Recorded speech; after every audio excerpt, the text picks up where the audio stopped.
Assalamualaikum warahmatullahi wabarakatuh. Waalaikumsalam warahmatullahi wabarakatuh. Alhamdulillah wassalatu wassalamu ala sayyidina Rasulillah sayyidina wa maulana Muhammad ibn Abdullah wa ala alihi wa sahbihi wa mawala. La haula wa la quwwata illa billah, amma ba'du. Bapak-bapak, ibu-ibu, saudara-saudara kaum muslimin rahimakumullah. Dalam rangka memperingati Maulid Nabi besar Muhammad sallallahu alaihi wasallam. Yang penting dari peringatan Maulid ialah membicarakan bagaimana sebenarnya identitas umat Rasulullah sallallahu alaihi wasallam. Sebab apa? Adalah suatu hal yang wajar bahwa seorang pengikut menyesuaikan tingkah laku, gaya hidup dengan orang yang diikutinya. Jangankan di dunia ini, di akhirat nanti identitas ini akan dimintakan pertanggunggan jawab dan akan ditanyakan kepada kita. Sekurang-kurangnya menjadi pengikut rombongan orang besar merupakan suatu nikmat. Paling tidak kita bisa numpang mujur. Kalau saya berangkat ke Bali ikut rombongan Pak Menteri misalnya, saya bisa bebas timbangan, tas saya tidak usah diperiksa-periksa barangkali. Kenapa? Ini rombongannya Pak Menteri, numpang mujur. Itu sekurang-kurangnya. Tetapi tentu untuk menjadi anggota rombongan Pak Menteri ini kan harus ada tanda, ciri-ciri atau yang disebut identitas. Kalau kita mengaku dan memproklamirkan diri sebagai umat Nabi Muhammad, sebagai pengikut beliau, apa sih identitasnya, ciri-cirinya? Inilah yang akan kita bicarakan pada kesempatan ini, bersumber dari surah Al-Fatah ayat 29. Allah Subhanahu wa ta'ala menjelaskan Muhammadur Rasulullah, bahwa Nabi Muhammad itu adalah utusan Allah, pesuruh Allah. Walladzina ma'ahu, dan orang-orang yang bersamanya, orang yang mengikuti ajarannya, para sahabatnya, kita ini para pengikutnya, mempunyai ciri atau identitas. Dalam ayat ini ada 5 ciri yang dijelaskan. Pertama, asyidda'u 'alal kuffar. Pengikut Nabi Muhammad bersikap tegas kepada orang-orang kafir. Apa artinya tegas di sini? Saudara-saudara, tegas di sini artinya bukan main marah-marahan, tidak ngajak berkelahi, bukan juga menantang perang. Tegas di sini artinya mempunyai prinsip, mempunyai garis yang nyata di dalam keyakinan beragama. Garisnya apa? Tidak lain, lakum dinukum waliyadin. Bagi Tuhan agama Tuhan, bagi kami agama kami. Silahkan Tuhan melaksanakan agama Tuhan, kami akan melaksanakan agama kami. Kami menghormati Tuhan, Tuhan pun menghormati kami. Tetapi soal agama tidak usah dicampur adukkan. Identitas semacam ini perlu kita tegakkan kembali. Sebab apa? Sebab di zaman sekarang orang mulai mengaburkan nilai-nilai kebenaran dari agama, yang pada akhirnya menanamkan sikap ngambang terhadap agama. Misalnya kita ini dibuai dengan kalimat yang kelihatannya bagus tapi sebenarnya mengandung racun. Kata orang, jangan fanatik, semua agama kan bagus, semua agama benar, semua agama thayyib. Terus terang saja, saya bukan tidak setuju dengan kalimat itu. Saya beranggapan kalimat itu belum sempurna. Semua agama benar, jangan titik di situ, itu baru sekedar koma. Semua agama benar, koma, bagi penganutnya masing-masing, titik.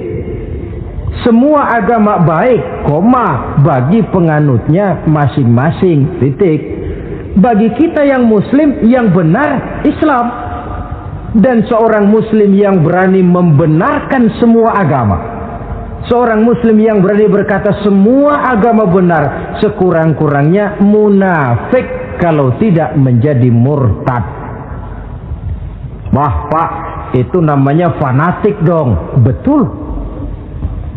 Yang tidak boleh kan fanatik kepada suku, yang tidak boleh kan fanatik kepada guru, tapi fanatik kepada agama dalam arti berpegang teguh kepada agama merupakan bagian daripada kehidupan beragama.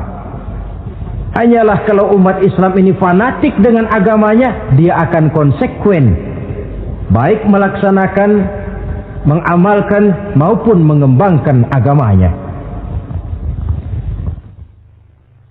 Saya cinta kepada suku saya, tapi tidak lalu fanatik.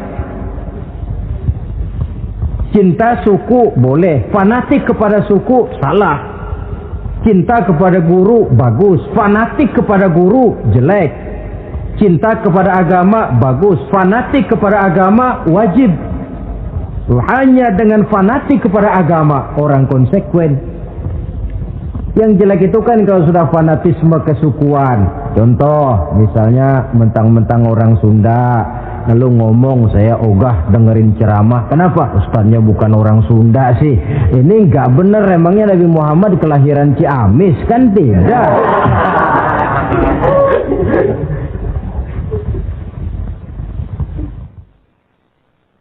Toleransi ada tempatnya, tetapi tidak menyangkut masalah-masalah ritual, tidak menyangkut masalah-masalah ibadah. Soal bikin jalan umum, mari bersama saudara-saudara kita yang lain agama membangun puskesmas, mari bersama-sama menjaga keamanan, mari sama-sama. Tapi kalau sudah menyangkut masalah ibadah, kembali kita kepada prinsip lakum dinukum waliyadin. Bagi Tuhan silahkan melaksanakan agama Tuhan, kami pun akan melaksanakan agama kami. Silahkan menyebarkan agama, tetapi jangan kepada orang yang sudah beragama. Ini batas toleransi. Jangan menyebarkan agama kepada orang yang sudah beragama. Maka dalam sejarah sudah dibuktikan, alhamdulillah, kalau kita mau objektif menilai sejarah, ketoleransian umat Islam itu sudah dibuktikan oleh fakta sejarah. Tetapi tanpa harus mengorbankan nilai-nilai akidah, keyakinan-keyakinan yang harus kita jaga dan kita pertahankan. Taruhlah kita sekarang masih disanggup berkata dan berpendirian semacam itu. Anak kita, keturunan kita, generasi yang akan datang, jikalau ditanamkan rasa ngambang terhadap agama, lambat laun akan makin tipis nilai-nilai religius itu melekat di dalam jiwanya. Dan akibatnya akan rawan kemajuan macam apapun, modernisasi macam apapun, kalau sudah terlepas dari kaitan kehidupan beragama, tidak akan banyak menolong untuk mensejahterakan umat manusia. Asyidda'u 'alal kuffar, bersikap tegas kepada orang-orang kafir. Ini sikap yang pertama, identitas yang pertama. Yang kedua, ruhama'u bainahum, kasih sayang kepada sesama mereka. Kalau kepada orang kafir tegasnya bukan main, tapi kembali ke dalam, kembali kepada sesama muslim, kasih sayang setengah mati. Saling asah, saling asih, saling asuh, saling mengalah buat kepentingan yang lain. Ini sudah dicontohkan dalam sejarah ketika Rasulullah dan para sahabat hijrah ke Madinah. Orang Madinah yang menyambut kedatangan orang Mekah itu kan disebut Ansor. Betul apa betul? Lah orang Makkah ini yang hijrah ke Madinah disebut kaum muhajirin. Apa orang Madinah menyambut kedatangan orang Makkah itu mentang-mentang orang asli Madinah lalu tolak pinggang? Kamu kemari pendatang ya, awas jangan bertingkah. Tidak.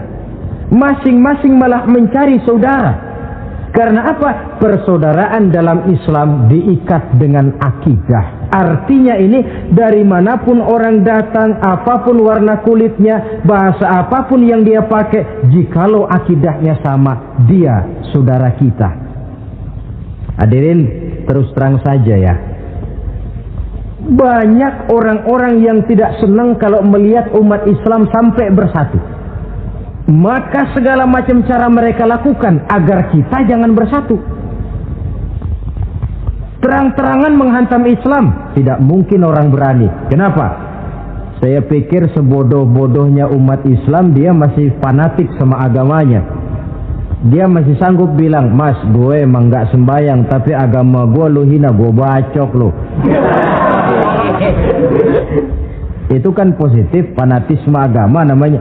Maka orang menghantam Islam itu lalu gak berani terang-terangan. Caranya belajar dari Van der Plas, belajar dari Snokor-Groye.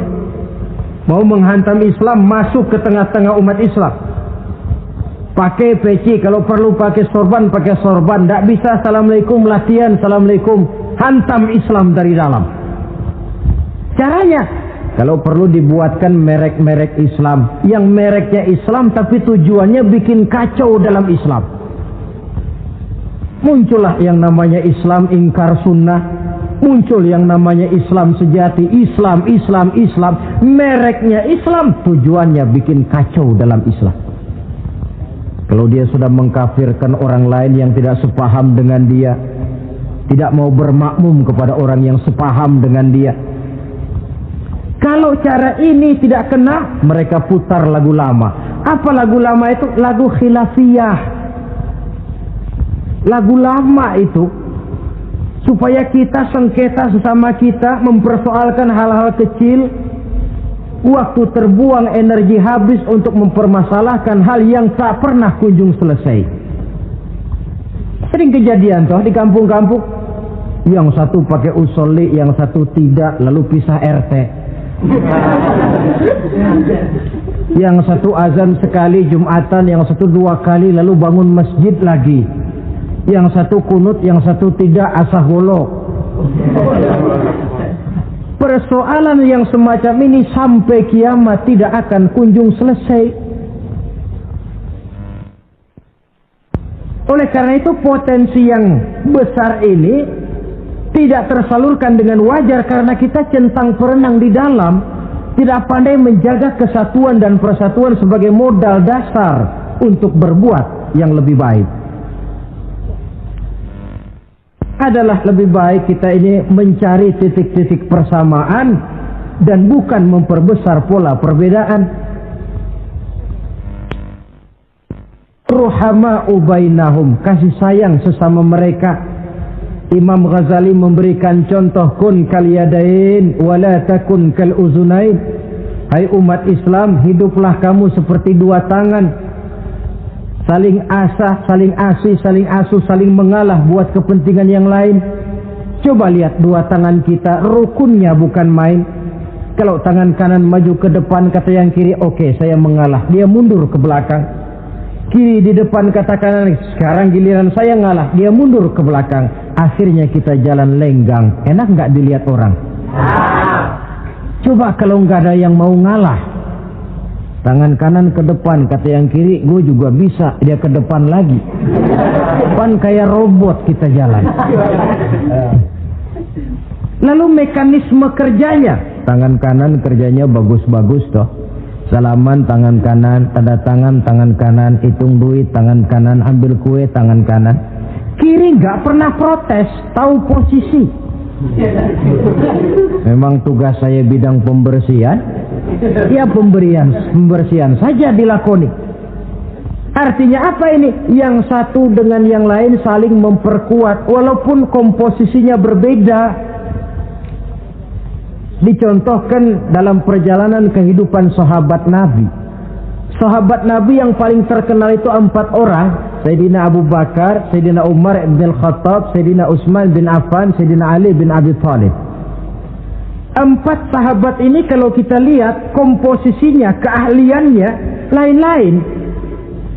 Coba, ada Sayyidina Abu Bakar, ini sahabat merangkap mertua. Kalau bahasa sekarang, Abu Bakar ini disebut kiai diplomat.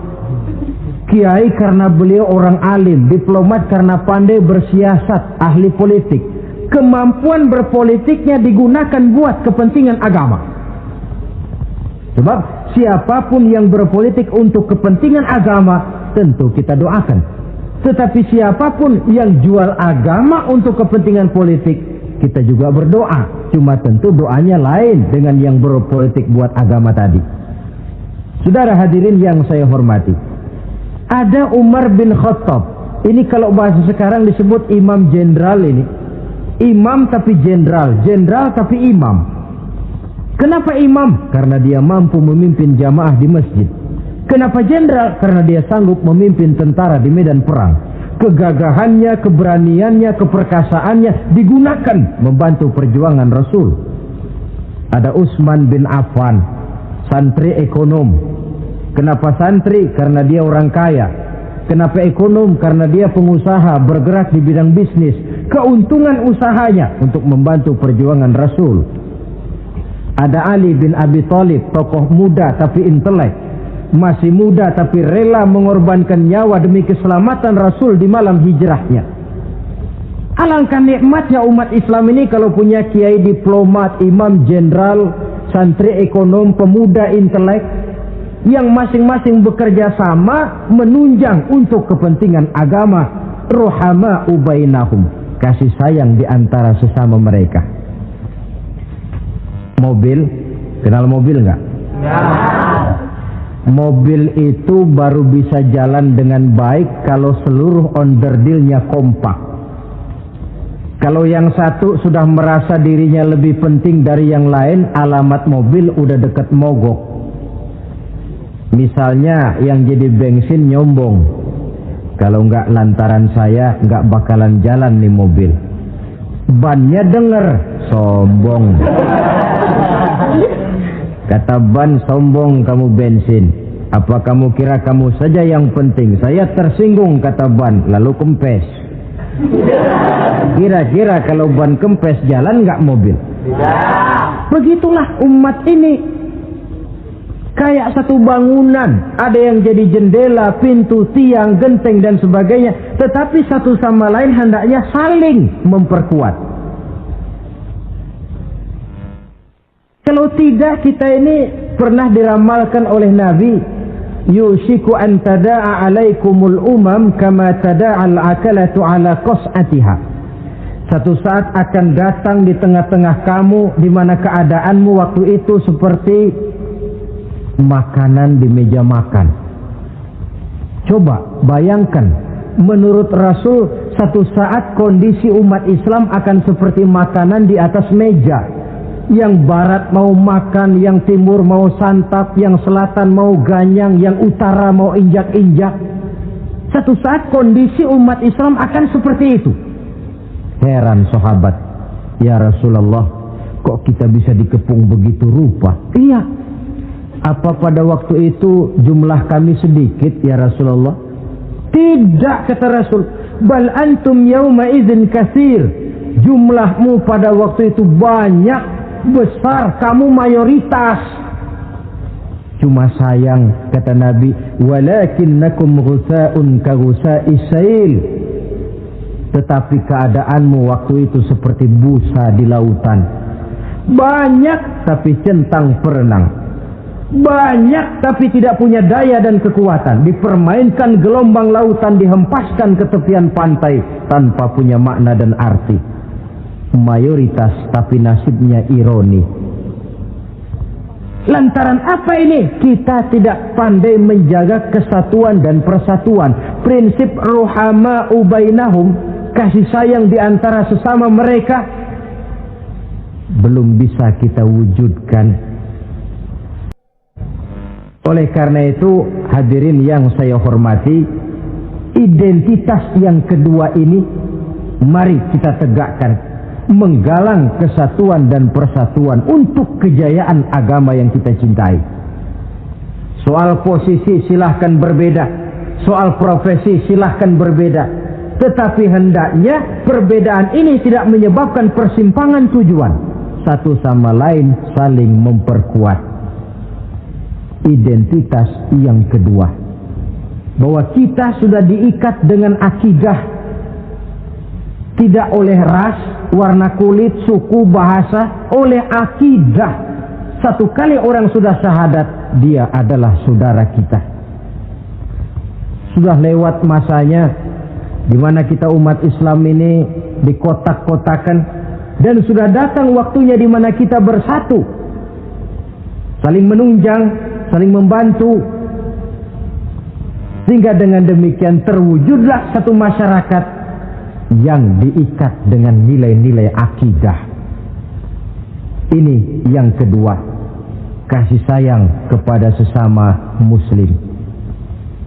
Satu badan itu kalau yang satu sakit, yang lain kan akan ikut merasa sakit. Saudara jalan tengah malam, ibu jari tersandung batu, meletak. Begitu ibu jari tersandung batu, kontan, darah keluar, mulut bilang aduh, kepala ikut pusing, nggak pakai diundang. Solidaritas sosial yang terjadi secara reflektif. Tidak ada ibu jari tersandung mulutnya malah ngomel, rasain lo. Masa nyumpain badan sendiri, kan tidak mungkin. Tapi ini yang terjadi, kita lihat. Akibat apa?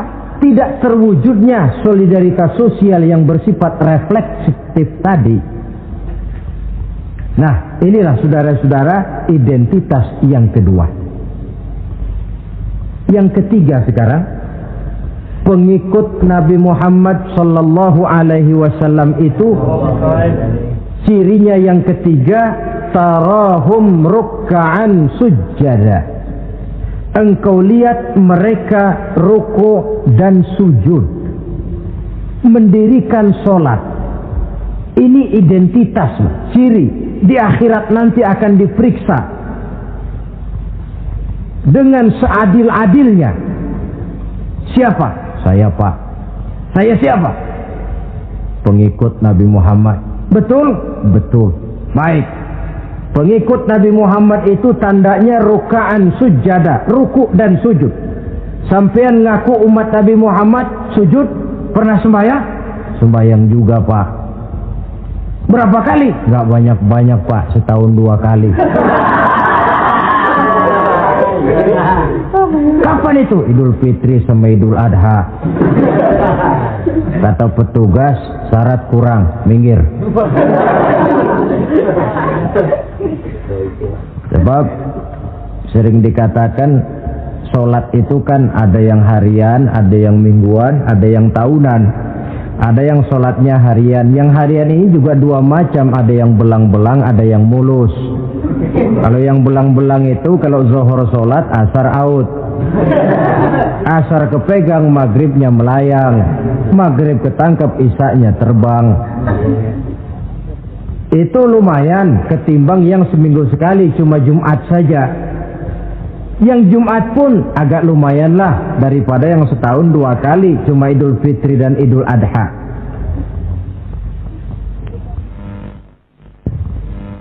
Tetapi bagaimanapun juga sholat ini memang merupakan keperluan dalam kehidupan kita.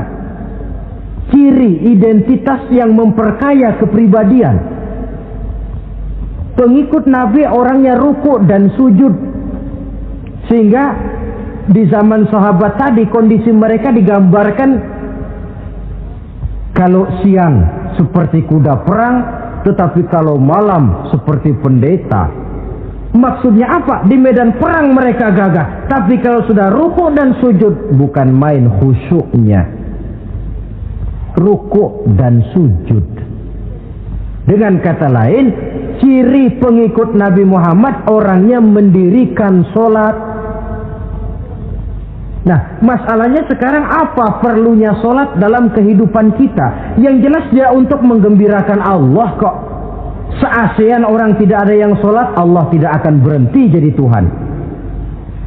Manfaatnya akan kembali kepada kehidupan. Nah, apa perlunya sholat dalam kehidupan kita? Ada beberapa hal yang bisa kita angkat ke permukaan tentang perlunya sholat ini.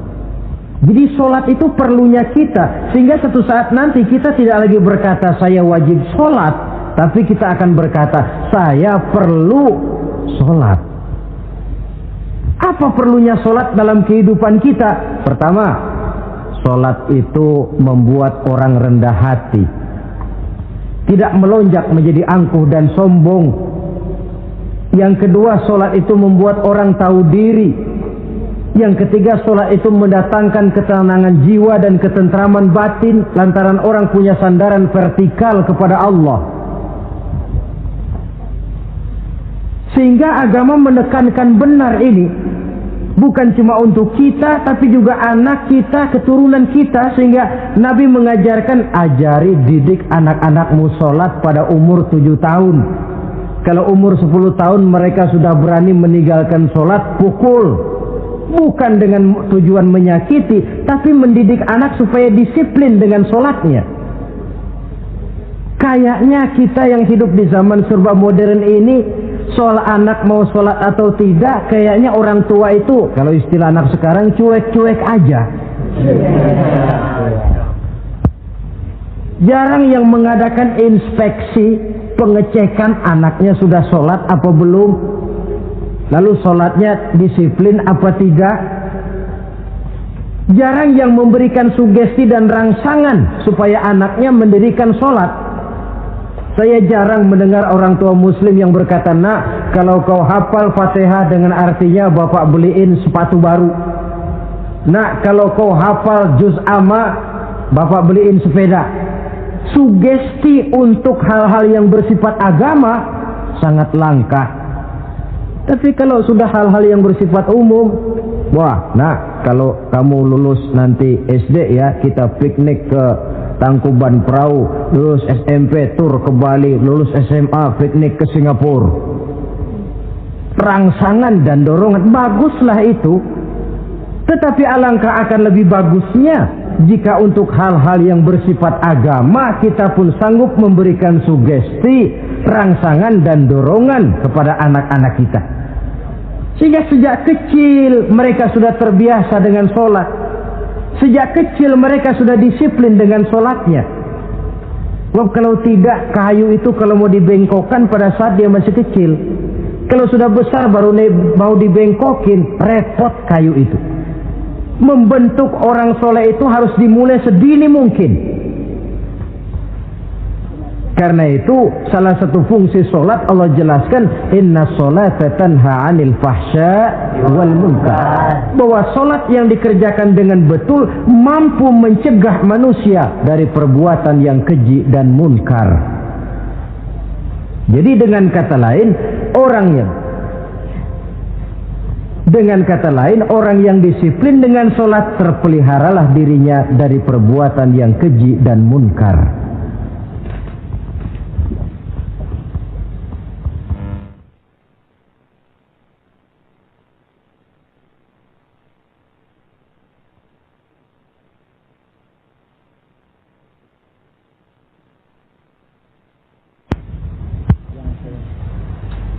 Hadirin yang saya hormati, suatu kenyataan barangkali yang memang tidak bisa kita pungkiri, bahwa kemajuan ilmu pengetahuan dan teknologi sekarang ini makin mengagumkan.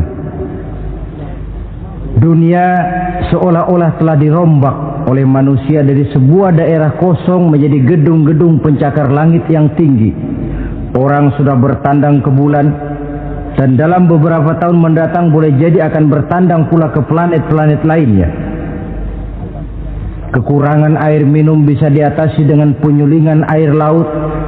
Kekurangan areal pertanian bisa diatasi dengan merombak gurun pasir yang gersang dan tandus menjadi sawah ladang yang menghasilkan kebutuhan hidup manusia. Tapi seiring dengan itu menjadi pertanyaan, makin sejahterakah umat manusia? Tercapaikah kebahagiaan? Pada sisi lain kita melihat kemajuan itu melahirkan hal-hal yang tidak kita harapkan. Apa yang kita sebut dengan penyakit dunia modern, yang rupanya makin banyak dokter, makin banyak juga penyakit, makin banyak rumah sakit, makin aneh nama penyakit. Pola yang paling berbahaya ialah jikalau kemajuan itu menyebabkan manusia sampai mendewa-dewakan ilmu dan teknologi. Dan ini yang sering saya istilahkan dengan berhala abad 20. Kalau dulu orang menyembah berhala yang namanya Latta, Uzza, Manat, Hubal, orang zaman sekarang secara tidak langsung banyak yang menjadi penyembah komputer, penyembah sains dan teknologi, mendewa-dewakan otak, lalu lupa bahwa sepanjang yang bisa dilakukan oleh manusia adalah berusaha dan berusaha, sementara ketentuan mutlak datang dari Allah Subhanahu wa ta'ala. Disinilah perlunya ruku dan sujud, agar manusia tahu benar hakikat dari mana dia datang, di mana dia sekarang, mau apa dia di sini, dan kemana dia akan pulang. Oleh karena itu, pada kesempatan ini saya mengajak, marilah identitas ini kita tegakkan dalam diri kita, menjadi pengikut yang ruku dan sujud di hadapan Allah. Sebab di sana terdapat sumber kekuatan. Baik dia kekuatan batin, kekuatan jiwa, kekuatan dalam semangat perjuangan, kekuatan dalam menegakkan yang ma'ruf dan menghancurkan yang munkar. Sandaran kita kepada Allah. Saudara mungkin masih ingat ketika Rasulullah dan Abu Bakar hijrah, mereka berdua tidak langsung ke Madinah, tapi berada di Gua Sur. 3 malam 2 hari lamanya. Orang kafir Quraisy yang mengejar sampai juga di mulut gua itu. Andai kata mereka menengok saja ke bawah, sudah kelihatan Nabi dan Abu Bakar. Tapi mereka tidak menoleh. Nabi dengan mantap berkata kepada Abu Bakar, "La takhaf wa la tahzan ya Abu Bakar, innallaha ma'ana." Abu Bakar, kau tidak usah takut, tidak usah sedih, Allah bersama kita. Ucapan ini mantap kalau diucapkan oleh orang yang ruk'an sujada, benar-benar sujud kepada Allah, mempunyai backing yang tidak kepalang tanggung, yang serba maha. Ya, itu kalau memang saudara perlu cari backing, jangan kolonel tanggung, jangan brigjen tanggung, carilah backing yang serba maha. Maha gagah, maha kaya, maha tahu, maha segala-galanya. Berbackinglah kepada Allah saja dengan jalan ruk'an sujada, ruku' dan sujud dalam kehidupan ini. Ini identitas yang ketiga. Yang keempat sekarang, pengikut Nabi itu apa tandanya? Yabtaghuna fadlan minallah wa ridwana. Mereka selalu mencari karunia dan keridhaan Allah. Karunia dan keridhaan. Jadi tidak hanya mencari sekedar karunia, tetapi juga mencari ridho. Oleh karena itu seorang pengikut Rasul, di dalam dia berdagang misalnya, dibatasi oleh pertanyaan, cara saya ini Allah ridho apa tidak? Dia cari rezeki, dibatasi oleh pertanyaan, Allah ridho apa tidak? Dia menginginkan jabatan yang tinggi, tapi tetap dalam kerangka pertanyaan, kalau cara ini Allah ridho apa tidak? Sehingga tidak lantas menghalalkan cara apapun halal asal tujuan tercapai, itu kan caranya PKI. Asal tujuan tercapai, cara apa saja halal. Seorang muslim pengikut baginda Nabi tidak diajarkan semacam itu.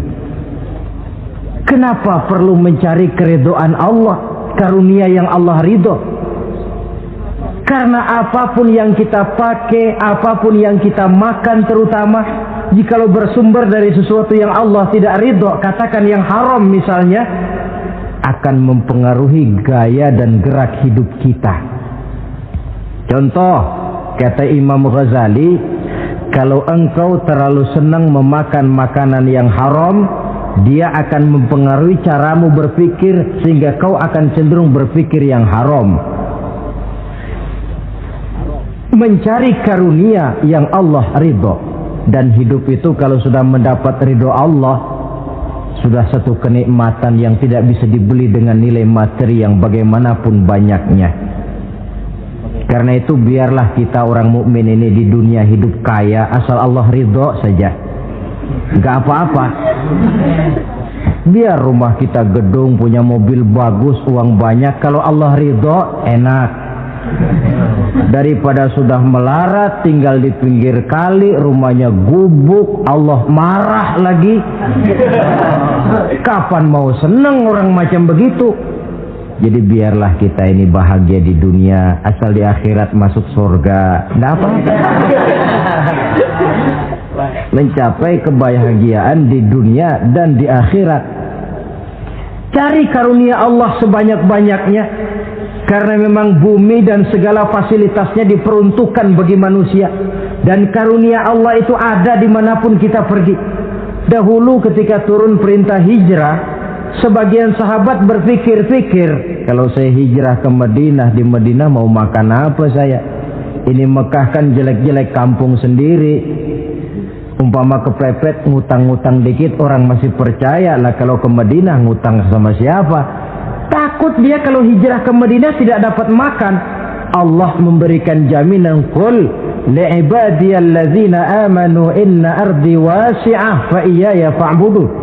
Katakan kepada mereka Muhammad, hai hamba-hambaku yang beriman, bumiku ini luas. Di Mekah kau makan, hijrah ke Madinah juga kau akan makan.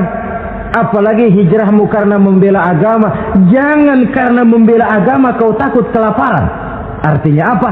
Karunia Allah itu ada dimanapun. Kalau kita mau berusaha, tetapi jangan lupa usaha itu harus yang Allah ridho.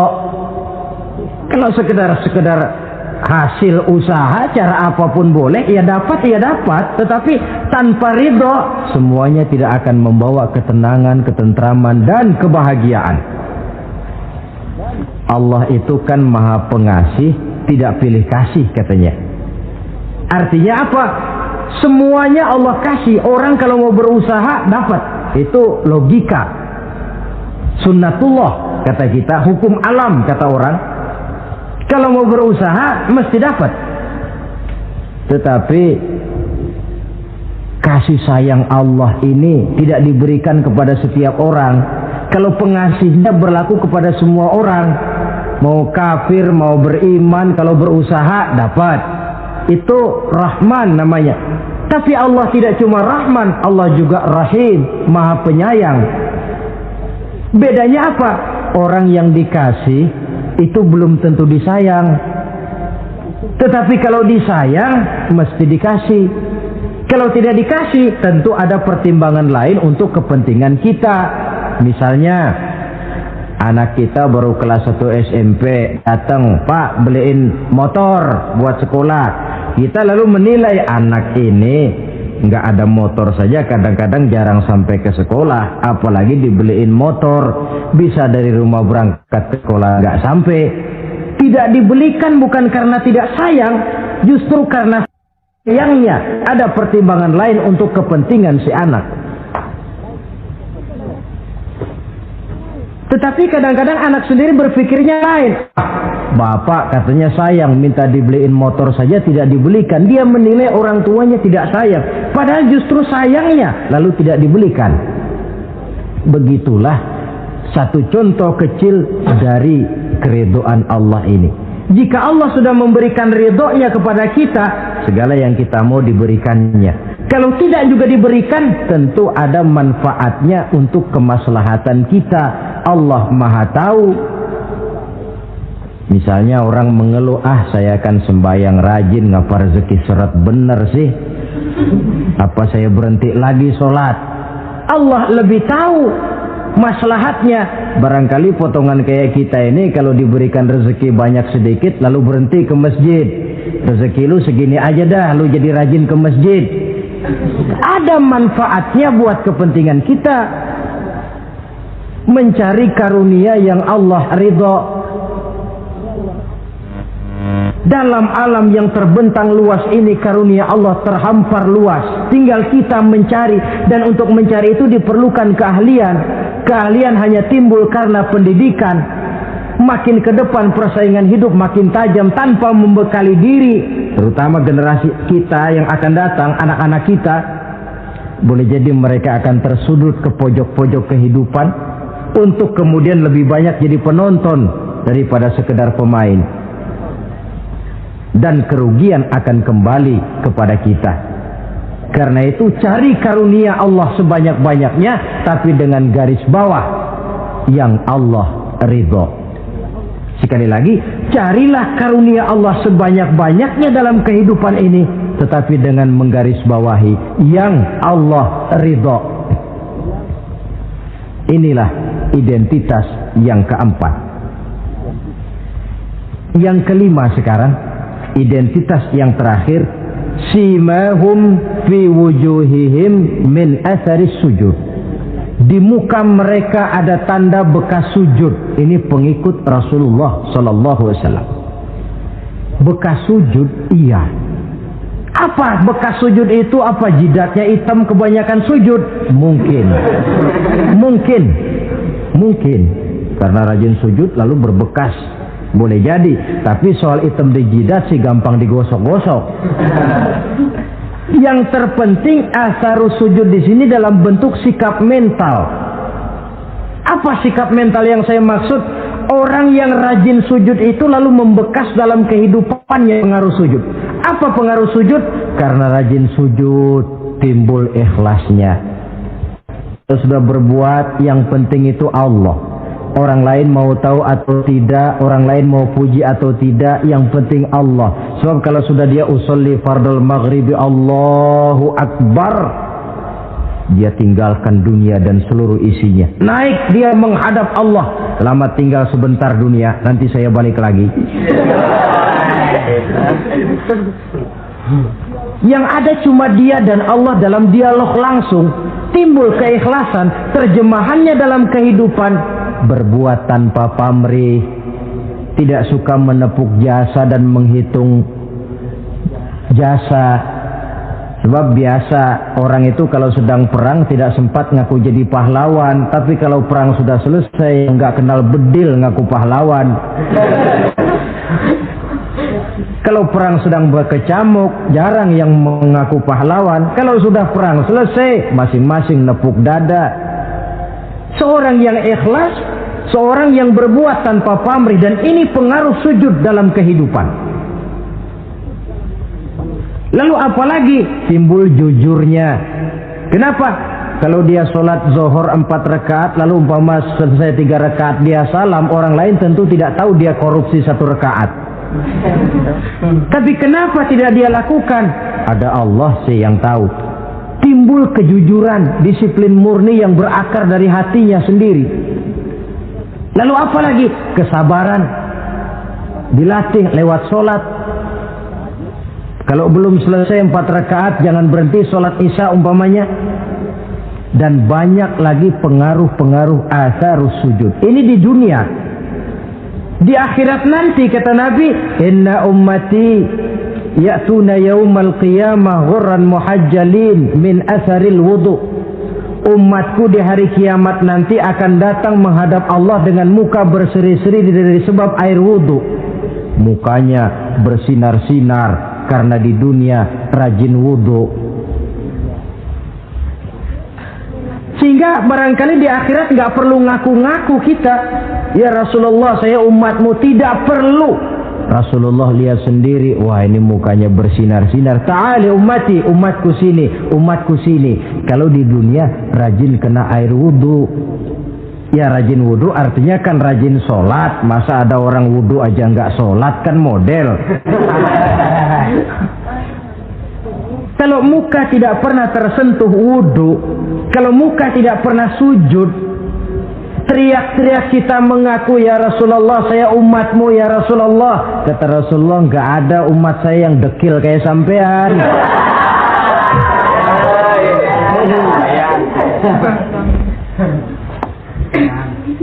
Itulah sebabnya pada kesempatan ini saya mengajak, mari membiasakan diri berwudu.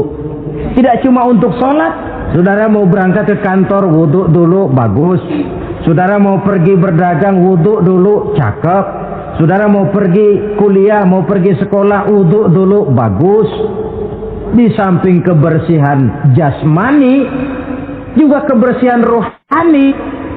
Tengok saja. Kalau kita membasuh tangan pada saat wudu, mulai Allahumma inni as'aluka yumna wal barakah wa a'udzubika minasyu'mi wal halakah. Itu kan yang kita baca. Ya Allah, saya mohon keberkahan di dua tangan ini, supaya tangan ini kalau dibawa dagang untung, dibawa menanam lalu panen, dibawa berusaha menghasilkan rezeki. Dan saya berlindung kepadamu ya Allah, jangan sampai tangan ini membawa kesialan dan kecelakaan. Berlindung kepada Allah jangan sampai jadi punya tangan sial. Dipakai dagang rugi, dipakai nanam pohonan mati, dipakai mukul orang mati. Tangan sial. Dari itu saja sudah memberikan sugesti untuk rohani kita. Kebersihan jasmani, kebersihan rohani terpelihara karena wudu. Jadi asarus sujud, pengaruh sujud membekas di dalam kehidupan. Sehingga oleh Syekh Muhammad Abduh dijelaskan, walikulli ibadatin minal ibadati sahihah asarun fi taqwimi akhlaqil qaimi biha wa tahzibi nafsihi. Setiap ibadah yang dikerjakan dengan betul pasti mempunyai pengaruh yang nyata dalam meluruskan moral akhlak orang yang melaksanakan ibadah itu sendiri. Jadi sujud kita betul apa tidak? Lihat saja pengaruhnya dalam kehidupan kita. Salat kita sudah betul apa tidak? Lihat saja pengaruhnya dalam kehidupan kita. Kalau sujud ya sujud, tapi judi jalan juga, nah, sujudnya belum betul. Waktunya sholat ya sholat, waktunya mabuk, sholatnya belum betul. Waktunya ruku ya ruku, giliran nyolong, sholatnya belum betul. Sebab sholat yang dikerjakan dengan betul, sujud yang dikerjakan yang punya pengaruh nyata dalam kehidupan, kelihatan bekasnya dari tingkah laku dan gerak kita di dalam menelusuri kegiatan hidup ini. Maaf, dengan sedikit pahit barangkali kita memang harus berkata, masih banyak di antara kita umat Islam ini yang melaksanakan ibadah hanya dengan prinsip asal sekedar gugur kewajiban. Perkara ada pengaruhnya atau tidak dalam diri kita, kita malas untuk mengadakan evaluasi. Akibatnya ibadah yang kita kerjakan tidak mempunyai pengaruh dalam membentuk kepribadian kita. Orang yang mengucapkan syahadat ada pengaruh dalam jiwanya. Orang yang mendirikan sholat ada pengaruh dalam membentuk kepribadiannya. Orang yang melaksanakan puasa ada pengaruh dalam perkembangan jiwanya. Orang yang mengeluarkan zakat ada pengaruhnya dalam mengelola hartanya. Orang yang melaksanakan ibadah haji ada perubahan dalam kegiatan hidupnya. Dari yang negatif kepada yang positif tentunya. Simahum fi wujuhihim min athari sujud. Di muka mereka, di muka pengikut Rasulullah ini ada tanda pengaruh bekas sujud. Karena rajinnya dia melaksanakan sujud di dalam kehidupan ini. Nampak pengaruh yang nyata di dalam kehidupannya, dalam gerak dan tingkah lakunya. Saudara hadirin, ma'asyiral muslimin rahimakumullah.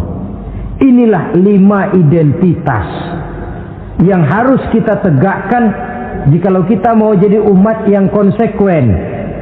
Tidak sekedar bangga-banggaan menyandang titel umat Nabi, apalagi konon mengharapkan syafaatnya di akhirat nanti, padahal sebagai pengikut kita tidak menyesuaikan diri dengan yang kita ikuti. bagaimana mau mengharapkan fasilitas yang namanya syafaat? Bahwa syafaat pertolongan Rasul itu ada, tetapi fungsinya kan ibarat orang punya kain, syafaat itu nambel. Saudara punya kain, sobek-sobek sedikit, ditambel oleh yang namanya syafaat. Sholat kurang sedikit, ditambel oleh syafaat. Sodakoh ada campur riya sedikit, tidak karena Allah sedikit, syafaat. Jadi kalau punya kain sobek ada syafaat. Lah kalau kainnya tidak punya, yang mau ditambel apanya? Sholat tidak, puasa tidak, di akhirat aman dah dapat syafaat. Tentu terlalu berlebihan, terlalu optimis mengharapkan sesuatu yang kita memang tidak punya modal dasar untuk memperolehnya. Baiklah ya, kesimpulan. Pertama, sebagai pengikut kita harus menyesuaikan diri dengan yang kita ikuti. Identitas. Suatu umat hanya akan berwibawa, hanya akan dihitung dan dipandang orang kalau dia tegak dengan identitasnya. Kalau macan sudah kehilangan sifat galaknya, orang tidak takut lagi kepada macan. Dan kalau kambing sudah kehilangan sifat jinaknya, banyak orang takut miara kambing. Kalau umat Islam sudah kehilangan identitasnya, dia akan menjadi umat yang kehilangan wibawa dan tidak pernah ditakuti oleh musuh-musuhnya. Seenaknya saja orang mengacak-acak kehidupan kita sebagai umat kalau tidak punya identitas. Yang kedua, kesimpulan yang kedua, identitas itu bisa kita ringkaskan. Pertama, tegak dengan keyakinan inna dina indallahil Islam. Menumbuhkan fanatisme agama dalam arti berpegang teguh kepada agama. Menempatkan toleransi pada tempatnya yang wajar. Tidak mencampur adukan semua agama. Tegas di dalam mempertahankan akidah. Kemudian yang ketiga, perlu menegakkan solidaritas sosial yang bersifat reflektif untuk menegakkan wibawa kita sebagai umat, supaya potensi dari umat yang mayoritas ini dimanfaatkan oleh umat itu sendiri. Kalau tidak, kita cuma akan menang jumlah saja, menang bilangan, kuantitas yang tanpa kualitas. Dan kalau ini yang terjadi, nasib kita akan seperti buih di lautan. Banyak, tapi kata orang kampung cuma menang groyokan. Tidak punya daya dan kekuatan, dicampakkan orang ke kiri dan ke kanan, hanyut oleh arus. Bukan menciptakan arus, tapi malah hanyut oleh arus. Bukan menciptakan model, tapi malah mengikuti model. Bukan menciptakan irama tersendiri, malah diatur oleh irama orang lain. Ini yang menyebabkan ironi. Tegaklah dengan kesatuan dan persatuan, dengan lebih memperbanyak mencari titik-titik persamaan dan bukan memperbesar titik-titik perbedaan. Yang keempat, rukuk dan sujud sebagai sandaran vertikal kepada Allah. Selama kita umat ini masih rajin rukuk dan sujud, selama itu pula nilai optimisme masih ada dalam jiwa dan diri kita. Ya Allah, persilahkan orang memperlakukan kami sesuka hatinya, tapi kami yakin ya Allah, Engkau tidak akan mendiamkan. Satu saat pertolonganmu mesti datang. Itu akan mantap kita ucapkan kalau kita melaksanakan rukuk dan sujud. Tertimpa tangga, jatuhnya sakit, ketimpa tangga lagi, musibah yang beruntun. Rukuk dan sujud sebagai sandaran vertikal. Yang kelima, karunia Allah dan keredoan Allah jangan dipisah. Cari karunia sebanyak-banyaknya, tetapi dalam batas-batas yang diridhoi Allah. Sebab kalau tidak, karunia itu akan makin membuat kita jauh dari Allah. Ilmu karunia itu. Tapi kalau tidak diri Allah, Nabi ingatkan, man izdada ilman wa lam yazdad huda lam yazdad minallahi illa bu'da. Orang yang bertambah ilmu tapi tidak bertambah hidayah, dia hanya akan semakin jauh dari Allah. Jauh dari Allah menimbulkan kegersangan dalam jiwa, kepanasan dalam hati, sehingga jauhlah kita dari ketenangan hidup. Karunia yang Allah ridho, dan Islam melarang umatnya untuk berpangku tangan menunggu keajaiban dari langit. Berusaha, berikhtiar, berdoa, lalu bertawakal kepadanya. Yang terakhir, hendaknya ibadah yang kita kerjakan dievaluir, ditinjau kembali apa pengaruhnya dalam kehidupan kita. Sebab setelah selesai melaksanakan suatu ibadah, hendaknya nilai ajaran yang terkandung dalam ibadah itu bisa kita terjemahkan dalam kehidupan kita, sehingga gerak kita dalam sholat dengan tingkah laku kita di luar sholat ada kesinambungan. Gerak kita di dalam bulan Ramadan dengan tingkah laku kita di luar Ramadan ada kesinambungan. Namanya ibadah yang kita kerjakan ada pengaruhnya dalam memperbaiki kehidupan kita. Dengan satu prinsip, ibadah itu kita kerjakan adalah kemanfaatannya kembali kepada kehidupan kita. Saudara hadirin yang saya hormati, inilah pembicaraan kita pada pertemuan kita kali ini. Dengan harapan tentunya dalam memperingati Maulid kita tidak hanya sekedar melakukan satu tradisi, tidak hanya sekedar hura-hura, tidak hanya sekedar ikut-ikutan. Sebab bagaimanapun peringatan semacam ini bukan tujuan. Ini cuma sekedar alat. Kalau peringatannya yang jadi tujuan, selesai memperingati, selesai sudah. Kayak saudara tujuannya mau ke Bogor. Kira-kira kalau sudah sampai Bogor pulang lagi enggak? Pulang. Kenapa? Tujuan sudah tercapai. Tujuannya cuma memperingati Maulid. Sudah selesai. Ya sudah selesai segala-galanya. Yang tidak sholat kembali tidak sholat, yang teler kembali teler. Pokoknya kan udah Maulid. Itu kalau dijadikan tujuan. Maulid sekali lagi bukan tujuan, cuma sekedar alat. Tujuan kita diantaranya mencari identitas, menyesuaikan diri sebagai seorang pengikut dengan Rasulullah yang kita ikuti itu. Inilah pembicaraan kita kali ini. Mudah-mudahan 5 identitas ini Allah berikan kekuatan untuk bisa kita tegakkan dalam diri kita masing-masing, sehingga kebanggaan sebagai pengikut Nabi dibuktikan dengan amal perbuatan kita. Terima kasih banyak atas segala perhatian. Mohon maaf atas segala kekurangan. Usikum wa iyaya bitaqwallah. Wassalamualaikum warahmatullahi wabarakatuh. Waalaikumsalam warahmatullahi wabarakatuh.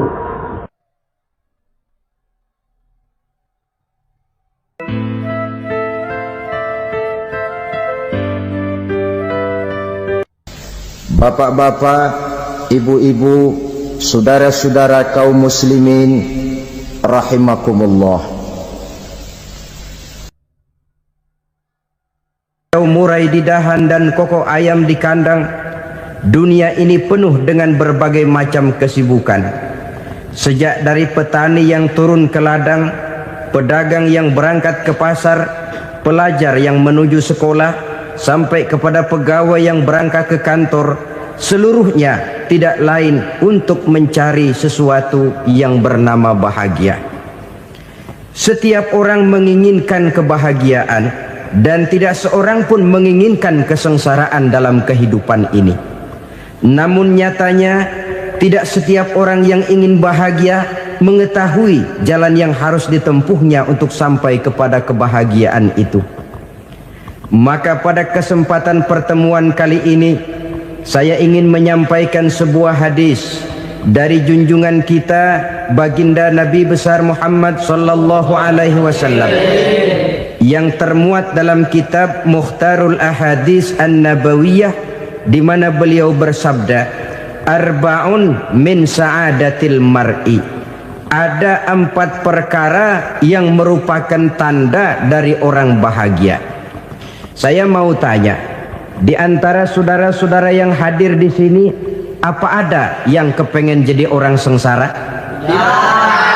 Seluruhnya tentu ingin mendapatkan kebahagiaan. Maka menurut resep dari Nabi kita, tanda orang bahagia itu 4. Jadi kalau saudara ingin bahagia, harus mempunyai 4 perkara ini. Yang pertama, orang bahagia itu kata Nabi, darun wasi'un. Punya rumah biar bagus asal gede. Enak ngaturnya. Daripada sudah punya rumah kecil, adanya di pinggir kali, gubuk, kalau hujan bocor, miring lagi, kiamat. Loh, kalau gitu Islam materialis dong. Hadis ini boleh diartikan dengan makna hakiki, arti yang sebenarnya. Boleh diartikan dengan makna majazi, arti kiasan. Kalau dia diartikan dengan arti kias, maka yang dimaksud darun wasi'un ay qalbun wasi'un. Rumah yang luas tidak lain daripada hati yang lapang. Karena di situ kunci kebahagiaan yang sebenarnya. Walaupun kita cuma tinggal di petak berukuran 2 kali 3 meter, kalau hati kita luas rasanya rumah itu. Tapi biar rumah kita halamannya saja puluhan ribu hektar, ada kolam renangnya, kamar tidurnya tidak lagi terhitung. Kalau hati yang menempati rumah itu sempit, maka akan terasa sempit jugalah rumah itu. Tempat bergantungnya tidak lain adalah hati. Marilah kita mencoba melihat berbagai pandangan orang tentang bahagia ini. Ada orang menyangka bahwa bahagia itu kalau dia mendapatkan harta yang sebanyak-banyaknya. Siapa yang banyak harta, dialah raja. Apa yang dia mau, seluruhnya bisa dibeli. Keamanannya, dia bisa menyewa petugas. Seluruh fasilitas untuk menyenangkan kehidupannya bisa dibeli. Pendeknya, hartalah segala-galanya dalam kehidupan. Sampai ada pepatah mengatakan, innad darahima fil amakini kulliha taksur rijala mahabatan wa jalala. Sesungguhnya harta, dinar, dirham, uang di mana-mana selalu bikin hebat orang yang memilikinya. Coba lihat, orang yang punya duit sama yang enggak punya duit, jangan gaya hidupnya, gaya jalannya aja lain. Wahia lisanun liman arada fasahatan, wahia silahun liman arada qitala. Uang adalah senjata yang paling ampuh bagi orang yang mau pergi perang, dan lidah yang paling fasih bagi orang yang mau bicara. Kalau bicara dengan lidah macet, cobalah bicara dengan harta, lancar. Sampai ada pepatah demikian, segalanya bisa diatur dengan harta. Maka di kalangan orang yang berpandangan semacam itu, seluruh kegiatan hidupnya hanya terfokus kepada bagaimana mengumpulkan harta yang sebanyak-banyaknya. Tidak peduli halal haram, tidak kenal sore pagi siang dan malam, tidak sempat sujud, jauh dari agama, jauh dari kehidupan yang bersifat ruhaniyah, jauh dari Allah dan sebagainya. Sampai dalam Al-Quran dikelompokkan dalam kelompok yang dinamakan lumazah. Allazi jama'a malahu wa addadah yahsabu anna malahu akhladah. Mereka mengumpul-ngumpulkan harta sebanyak-banyaknya dan menyangka bahwa harta yang banyak itu dapat mengekalkan hidupnya, mengekalkan kekayaannya, mengekalkan kebahagiaannya. Saudara hadirin yang berbahagia, kalau pandangan hidup ini benar, artinya kalau harta memang merupakan satu-satunya hal yang dapat membuat orang bahagia, tentu di rumah mewah tidak akan pernah ada tangis derita. Tentu di satu tempat di mana fasilitas hidup serba menunjang, tidak ada yang namanya penderitaan. Tapi suka dan duka, sedih dan gembira, senyum dan tawa adalah milik setiap orang, baik dia punya harta maupun dia tidak punya harta. Nyatalah bahwa harta semata-mata bukan merupakan jaminan bahwa orang akan bahagia. Walaupun tanpa harta orang sulit untuk bahagia. Saya mau cerita, ada orang super kaya. Namanya Aristotle Onesius, raja tanker Yunani. Dia punya kapal tanker saja konon sampai 11 banyaknya. Punya perusahaan penerbangan yang disebut Olympic Airlines. Punya hotel di berbagai kota besar di dunia ini, sejak dari New York, London, Paris, Rome dan sebagainya. Bahkan punya pulau yang dia namakan Pulau Scorpio. Ini kan namanya sudah kaya nggak tanggung-tanggung, punya pulau.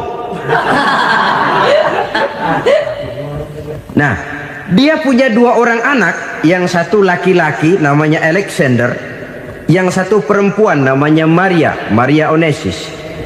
Seluruh harapannya tertumpah kepada anak lakinya Alexander ini, yang akan meneruskan usahanya, meneruskan kekayaannya, meneruskan dinastinya. Apa yang terjadi? Ternyata anak yang dia harapkan yang bernama Alexander ini mati muda dalam kecelakaan pada waktu dia olahraga.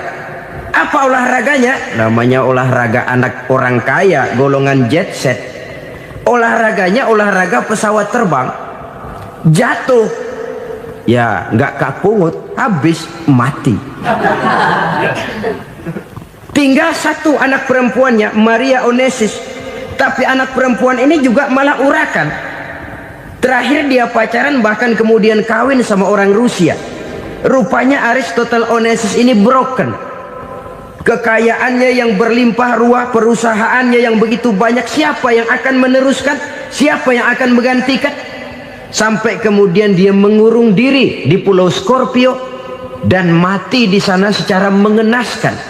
Seorang multi jutawan, seorang yang super kaya, mati menyendiri di pulau sepi. Ibarat kata pepatah, anak ayam mati di lumbung. Bukan kekurangan makanan, keurugan makanan. Begitu kehidupan Aristotle Onesius. Dan banyak orang-orang yang sudah demikian kaya sampai dibingungkan oleh kekayaannya sendiri. Telusurilah kehidupan David Rockefeller misalnya, Henry Ford misalnya, Adnan Khashoggi misalnya. Multi jutawan yang kadang-kadang dibuat keder oleh kekayaannya sendiri. Pantas ketika Imam Ali ditawarkan orang, "Ya Ali, kalau kepadamu disuruh pilih ilmu atau harta, kau pilih mana?" Ya jelas pilih ilmu dong. Kenapa? Pertama, ilmu kalau kita berikan kepada orang lain tambah. Tapi harta kalau kita berikan kepada orang lain kurang. Saudara punya uang 10.000, dibagi orang 5.000, jelas uang saudara berkurang. Tapi saudara punya ilmu, diberikan kepada orang lain bisa, saudara pun makin mantap. Tidak lantas jadi bodoh karena ngajarin orang. Saudara bisa Fatihah lalu mengajarkan orang Fatihah. Orang bisa, saudara pun makin hafal. Tidak lantas setelah diajarin orang ilmunya hilang. Begitu datang dia minta orang, "Tolong ajarin saya Fatihah." Udah habis, nggak ada.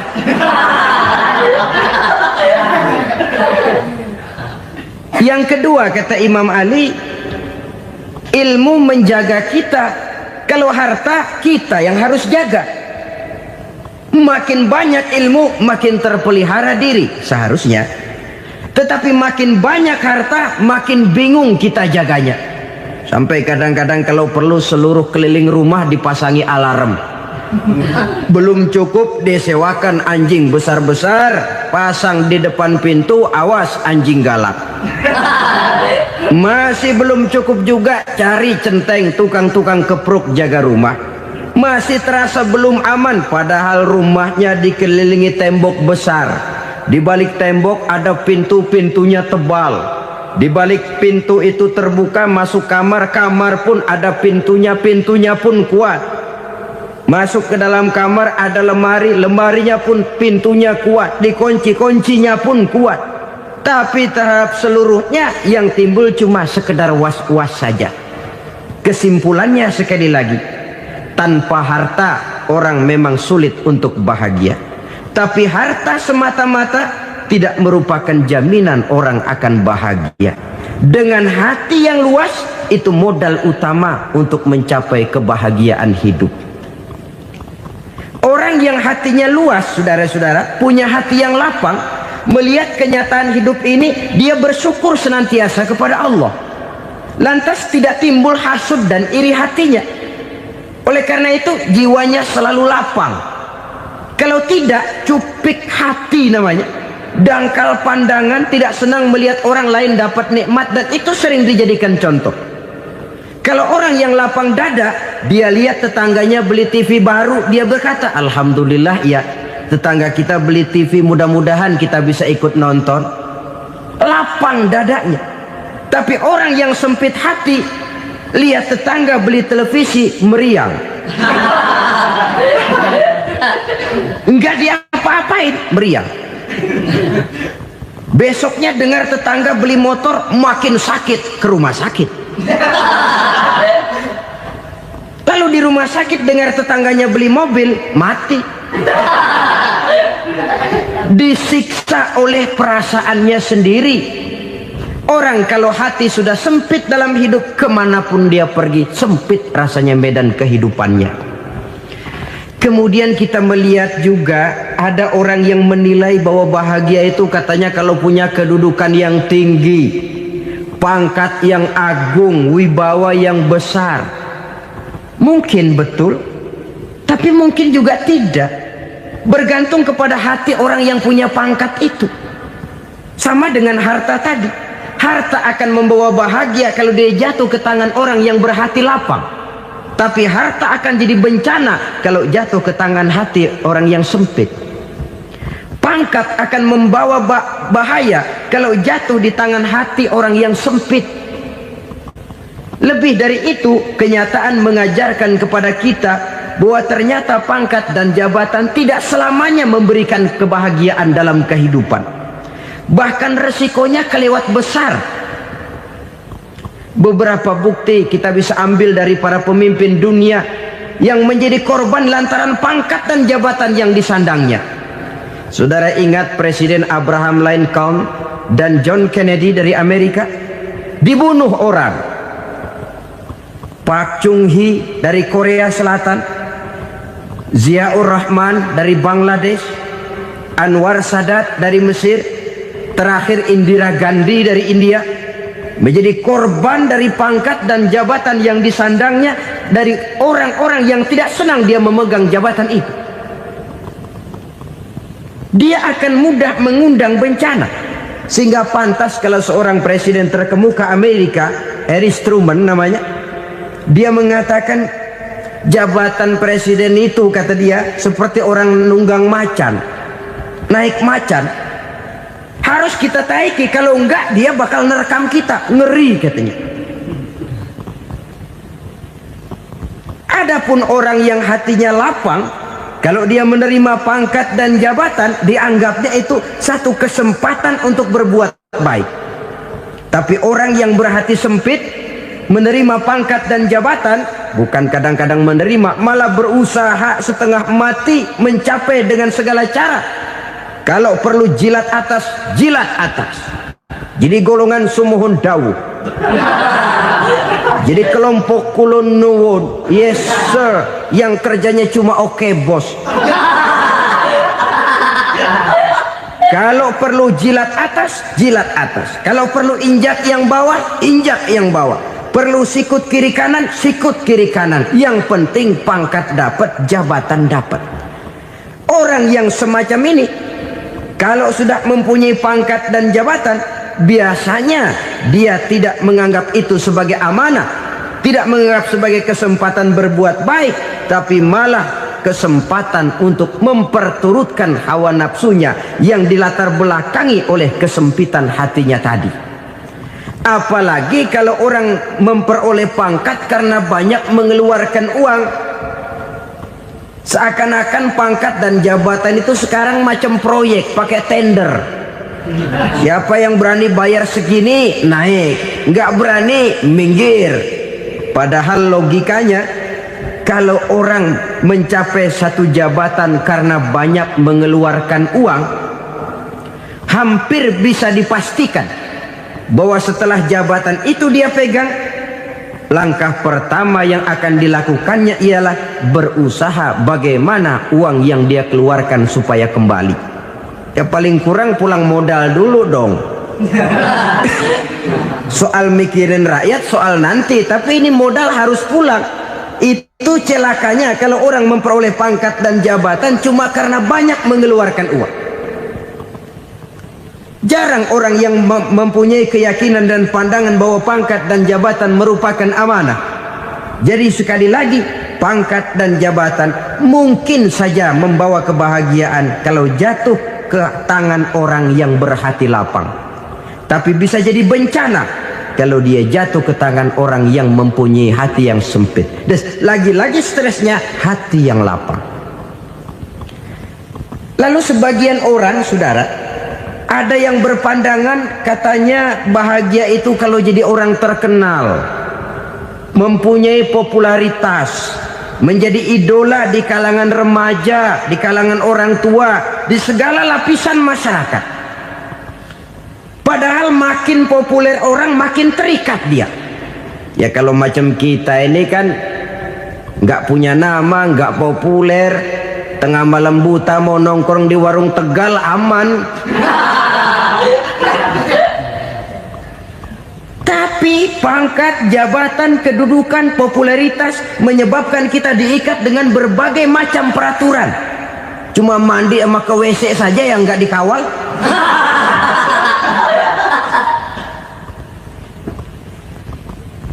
Benarkah popularitas, ketenaran membawa kebahagiaan?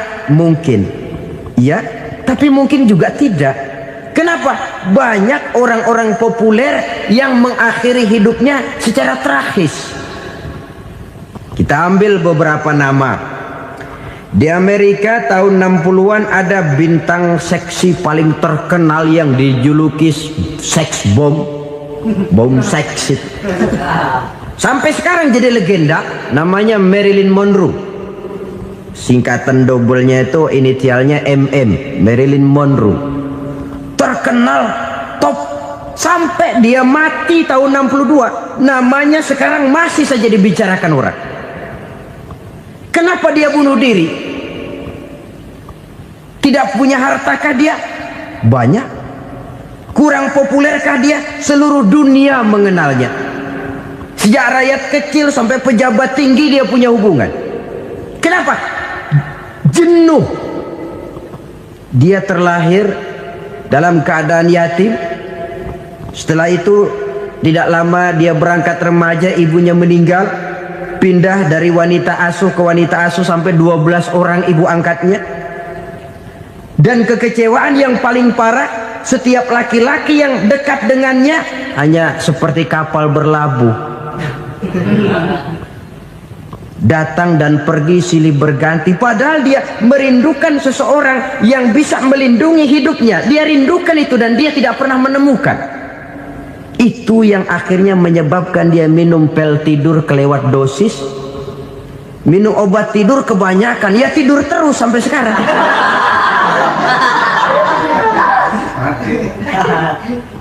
Dia mengakui, saya telah memiliki ketenaran, tapi saya tidak pernah hidup dalam ketenaran itu.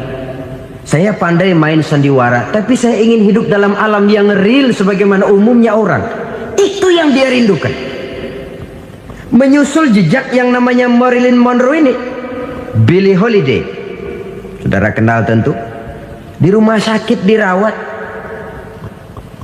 Dia juga minum obat overdosis, mati lagi. Jimi Hendrix minum obat tidur overdosis kelewat batas, mati lagi.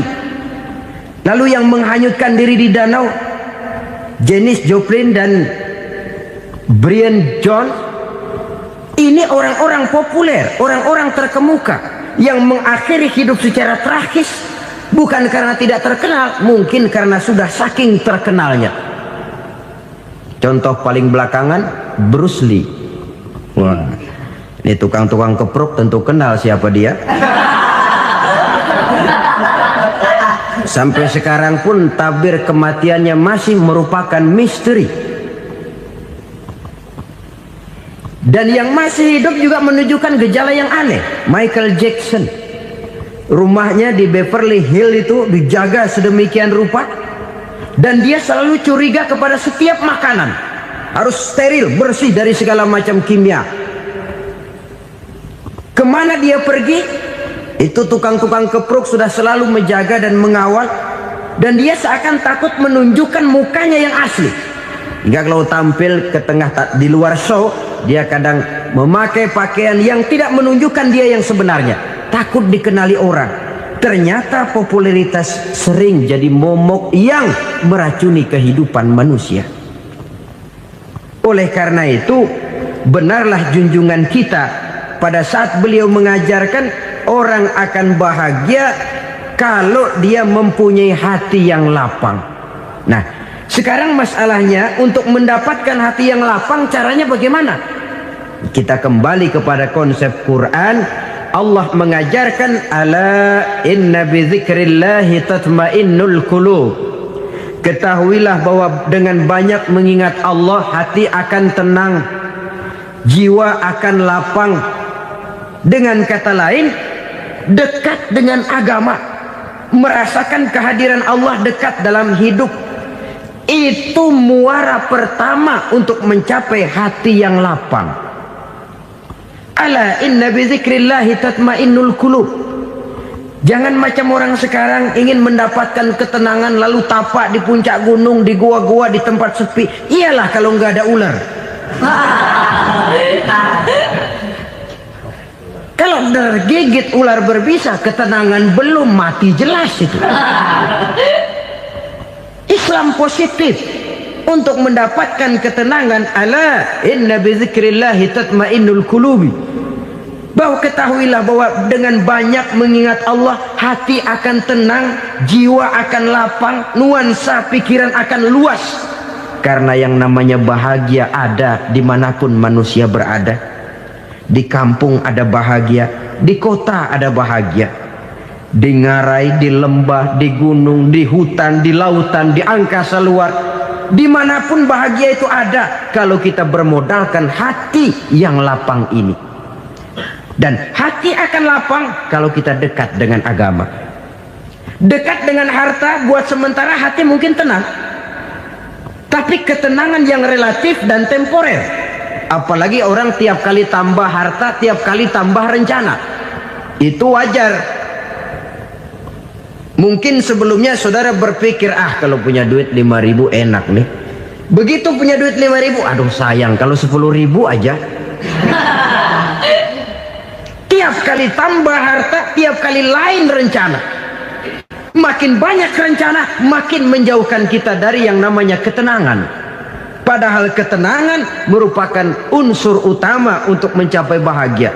Dan ketenangan itu bermuara dalam hati manusia. Tengoklah kehidupan ini. Orang yang banyak harta dengan orang miskin, berbedakah rasa sakit yang mereka tanggungkan? Rasanya tidak. Walaupun si kaya tidur di kasur empuk berselimutkan sutra mahal, sementara si miskin meringkuk di balai bambu yang keras dan kasar. Apabila maut datang, dia juga tidak pernah pilih bulu.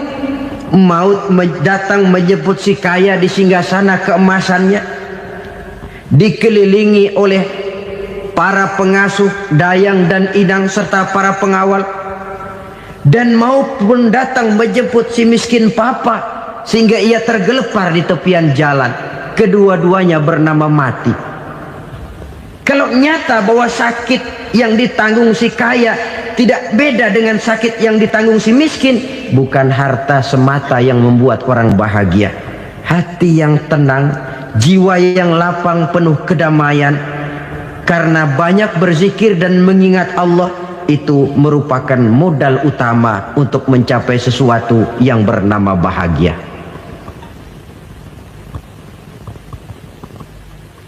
Saudara hadirin yang saya hormati, inilah yang pertama dari 4 ciri yang digambarkan oleh Nabi tentang tanda-tanda orang bahagia. Dan harus berangkat dari yang pertama ini, hati yang lapang. Ini yang harus kita miliki lebih dahulu, baru nanti akan menyusul kepada poin yang ketiga, kedua, dan selanjutnya.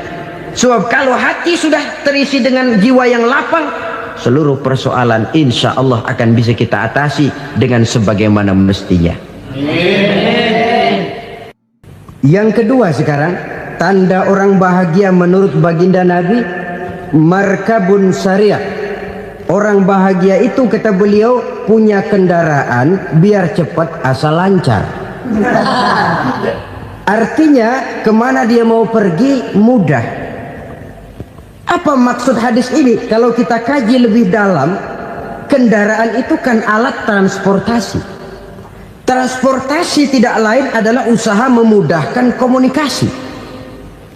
Pindah dari situ kepada teori bahwa manusia adalah zon politiker, makhluk bermasyarakat yang tidak bisa memenuhi kebutuhan hidupnya secara sendirian. Kita memerlukan keberadaan orang lain dalam kehidupan ini. Untuk memakai baju saja kita sudah perlukan petani yang tanam kapas, pabrik yang memintal kapas jadi benang, pabrik yang menenun benang jadi kain, sampai kepada mesin jahit, sampai kepada tukang jahit. Itu cuma untuk memakai pakaian saja. Tidak seorang pun di antara kita yang sanggup memenuhi kebutuhan hidupnya secara sendiri. Kita perlu orang lain. Maka kebebasan dalam arti mutlak, kebebasan tanpa batas, itu tidak mungkin ada dalam kehidupan. Karena kita mengadakan yang disebut interaksi sosial. Setiap kegiatan kita tentu melibatkan orang lain. Menurut kita barangkali kita bebas jalan di jalan raya semaunya, tapi orang lain berkendaraan pun merasa bahwa ini ada juga jalan haknya, dan begitu selanjutnya. Oleh karena itu, maksud dari kendaraan yang cepat ini adalah khulata'uhu ma'as solihin. Lingkungan pergaulannya terdiri dari orang-orang soleh. Pergaulannya luas. Kemana dia pergi ada temannya. Kesulitannya ada tempat dia cerita. Dan kesulitan kalau sudah diceritakan kepada orang lain, taruh kata orang itu tidak bisa menolong, namun menceritakannya kepada orang yang kita percayai, kan paling kurang sudah mengurangi beban jiwa, mengurangi tanggungan batin, merasa masih ada tempat kita cerita. Maka lebih baik orang awam yang mau bergaul ketimbang orang setengah alim tapi ngunci pintu. Sebab nantinya akan timbul sikap picik, cupik pandangan, dan tidak luas menghadapi kenyataan dalam kehidupan ini. Namun yang harus kita garis bawahi, pergaulan memang mesti luas. Namun jangan sekali-kali lupa bahwa pergaulan sangat besar pengaruhnya dalam ikut membentuk kepribadian manusia. Sehari-hari bisa kita bilang, kalau kita dekat sama tukang minyak wangi, sekalipun nggak dibagi minyaknya, baunya tentu dapat. Betul? Tapi dekat sama tukang elas, walaupun nggak kena apinya, asapnya mesti kena. Kalau Syauqi mengatakan lebih jelas lagi, man asyaral asrafa asa musyarrafan wa muasyiral anzali ghairu musyarrafin. Awalam taral jildal hakira muqabbalan bisagri lamma sara jildal mushaf. Siapa yang bergaul dengan orang mulia, dia bakal ikut menjadi mulia. Tapi siapa yang berteman dengan orang hina, dia tidak bakal ikut menjadi mulia. Tidakkah kau lihat, kata Syauqi, kulit kambing yang hina pun dicium orang ketika menjadi kantong Quran. Kulit kambing hina kalau dia sendirian gak ada yang mau cium. Tapi begitu dia bergaul dengan Quran, menjadi kantong Quran, dipakein minyak wangi, ditaruh di tempat yang tinggi, mau diambil dicium dulu, dibawa dengan penuh hormat dan hati-hati. Kulit kambing yang hina lantaran berteman dengan Quran numpang mujur. Tapi coba lihat kalau kulit kambing berteman dengan kayu, jadi beduk, habis.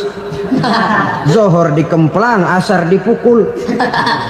Itu pun sedikit saja, cuma salah milih teman. Yang temannya Quran dihormati orang, yang temannya kayu lantaran jadi beduk, gelap-gelap subuh orang udah kemplangin.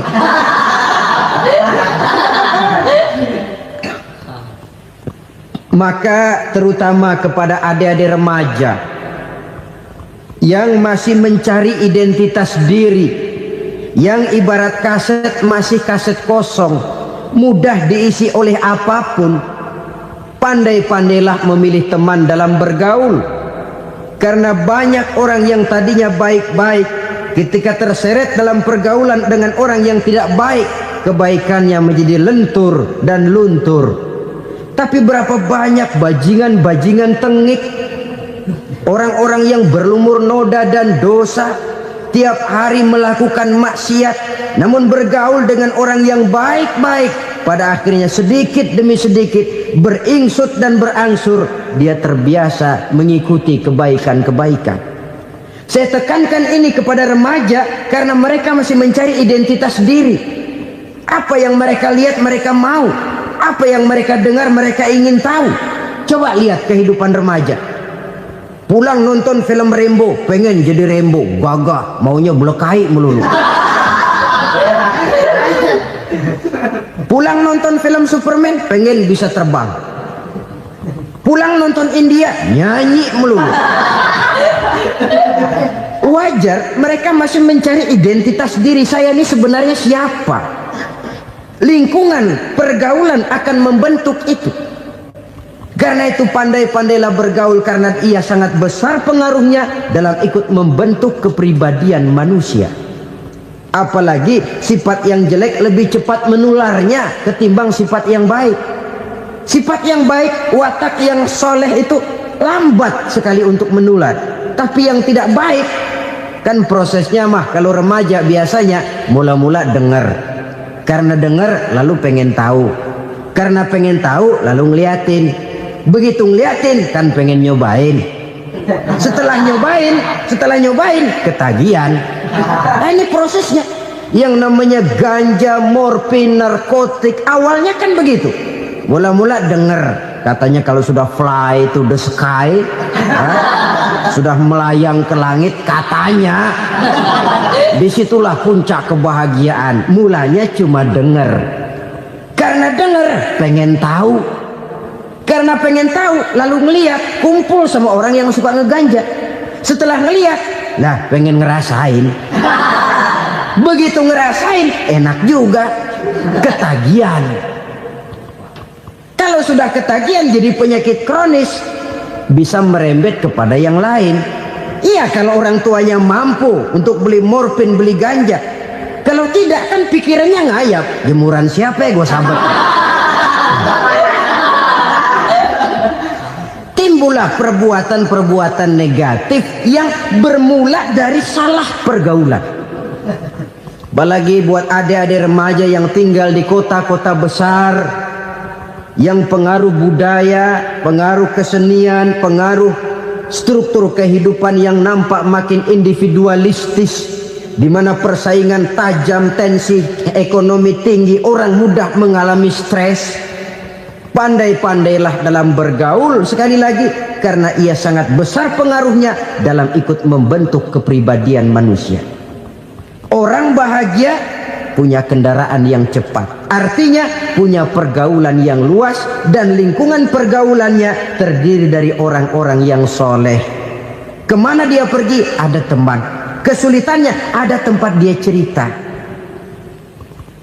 Tapi kalau sudah menyendiri, hidup sendiri, kesulitan dipikiri sendiri, bisa mati belum waktunya. Tidak ada tempat berbagi rasa, tidak ada tempat bercerita, tidak ada tempat mengurangi beban dalam kehidupan. Pantas betul kalau Islam sangat menggalakkan dan menganjurkan orang kalau sudah sampai waktunya itu untuk melangsungkan nikah. Kata Nabi, ya ma'syaras syabab man istata'a minkumul ba'at falyatazawwaj. Hai para pemuda, kalau sudah mampu memberi nafkah, kawinlah, nikahlah kamu. Kenapa? Sudah ada teman hidup, tempat berbagi rasa. Kesulitan kalau ada tempat cerita akan lebih ringan ketimbang kita telan sendiri, walaupun bobot kesulitannya sama beratnya. Saudara-saudara kaum muslimin rahimakumullah, inilah ciri yang kedua, punya kendaraan biar cepat asal lancar. Kemana kita mau pergi gampang. Dengan kata lain, setelah hati yang luas, pergaulan yang luas. Dua. Yang ketiga sekarang, tanda orang bahagia itu menurut Nabi, misbahun mudhi'un, punya lampu yang terang. Oh, itu enggak problem. Sekarang sudah zamannya listrik masuk desa, Pak. Lampu sudah terang semua. Betul, kalau itu yang dimaksud. Tapi tidak cuma itu. Karena lampu yang dimaksud di sini, lampu yang akan menerangi seluruh perjalanan hidup. Dan perjalanan hidup itu sudah dimulai sejak kita terlahir ke alam ini sampai masuk ke alam barzah, kumpul di padang mahsyar sampai ke akhirat. Lampu yang menerangi itu yang diperlukan. Kalau lampu, katakanlah yang paling top sekarang kan lampu jenis Mercury. Taruhlah itu di rumah kita, dia cuma menerangi rumah kita, menerangi hati pun tidak sanggup. Bila kita masuk ke alam barzah, alam kubur, sanggupkah si Mercury yang begitu terang menerangi alam barzah kita? Tidak sanggup lagi. Sanggupkah lampu yang ratusan watt, bahkan puluhan ribu watt menerangi kehidupan di padang mahsyar? Tidak akan sanggup lagi. Kalau demikian, yang dimaksud lampu yang terang di sini apa? Tidak lain amal soleh, kebajikan yang kita lakukan dalam hidup. Itu yang akan jadi lampu penerang. Di dunia nama kita akan terang. Jasad kita boleh hancur terkubur tanah, tapi nama kita akan dikenang orang. Begitulah kalau orang meninggalkan kebajikan dalam hidup seperti sekarang. Ribuan orang tiap saat berziarah ke kubur Imam Syafi'i, ke kubur Imam Malik, ke kubur Imam Ghazali, ke kubur orang yang baik-baik, orang yang soleh-soleh. Kebajikannya yang ditinggalkan, yang mengukir namanya dengan tinta emas.